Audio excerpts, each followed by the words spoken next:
Annihilation of Caste by Babasaheb Ambedkar. 25. I have kept you too long. It is time I brought this address to a close.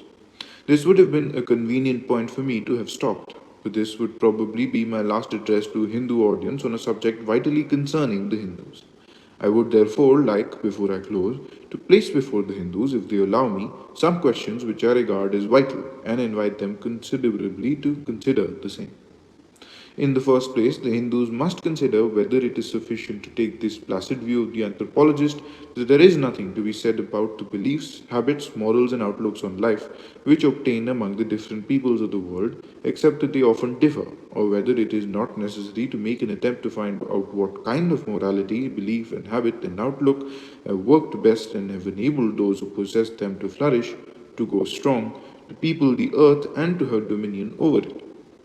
As is observed by Professor Carver, morality in religion, as the organized expression of moral approval and disapproval, must be regarded as factors in the struggle for existence, as truly as are weapons for offense and defense, teeth and claws, horns and hoofs, furs and feathers. The social group, community, tribe, or nation which develops an unworkable scheme of morality, or within which those acts which weaken it and unfit for survival habitually create the sentiment of approval, while those which would strengthen and enable it to be expanded habitually create the sentiment of disapproval, will eventually be eliminated. It is its habits of approval or disapproval, these are the results of religion and morality, that handicap it, as really as the possession of two wings on one side with none on the other, will handicap the colony of lice. It would be as futile in one case as in the other to argue that one system is just as good as another. Morality and religion, therefore, are not mere matters of likes and dislikes. You may dislike exceedingly a scheme of morality, which, if universally practiced within a nation, would make that nation the strongest nation on the face of the earth. Yet, in spite of your dislike, such a nation will become strong. You may like exceedingly a scheme of morality and an ideal of justice, which, if universally practiced within a nation, would make it enabled to hold its own in the struggle with other nations. Yet, in spite of your admiration, this nation will eventually disappear. The Hindus must therefore examine their religion and then morality in terms of their survival value. Secondly, the Hindus must consider whether they should conserve the whole of their social heritage or select what is helpful and transmit to future generations only that much and no more.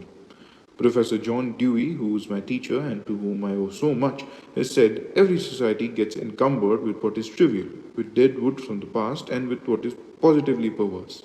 As a society becomes more enlightened, it realizes that it is responsible not to conserve and transmit the whole of its existing achievements, but only as make for a better future society.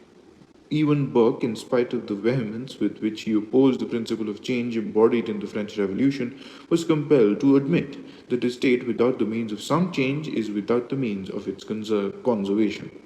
Without such means, it may even risk the loss of that part of the Constitution which it wished to most religiously to preserve. What Burke said of a state applies equally to society. Thirdly, the Hindus must consider whether they must not cease to worship the past as supplying its ideals. The beautiful effect of this worship of the past, as best summed up by Professor Dewey when he says, an individual can live only in the present. The present is not just something which comes after the past, much less something produced by it. It is what life is in leaving the past behind it. The study of past products will not help us to understand the present. A knowledge of the past and its heritage is of great significance when it enters into the present, but not otherwise. And the mistake of making the records and remains of the past the main material of education is that it tends to make the past a rival of the present, and the present a more or less futile imitation of the past. The principle which makes little of the present act of living and growing naturally looks upon the present as empty and upon the future as remote. Such a principle is inimical to progress and is an hindrance to the strong and steady current of life. Fourthly, the Hindus must consider whether the time has not come for them to recognize that there is nothing fixed, nothing internal, nothing Sanatan, that everything is changing. That change is the law of life for individuals as well as for society. In a changing society, there must be a constant revolution of old values, and the Hindus must realize that if there must be standards to measure the acts of men, there must also be a readiness to revise those standards. The end.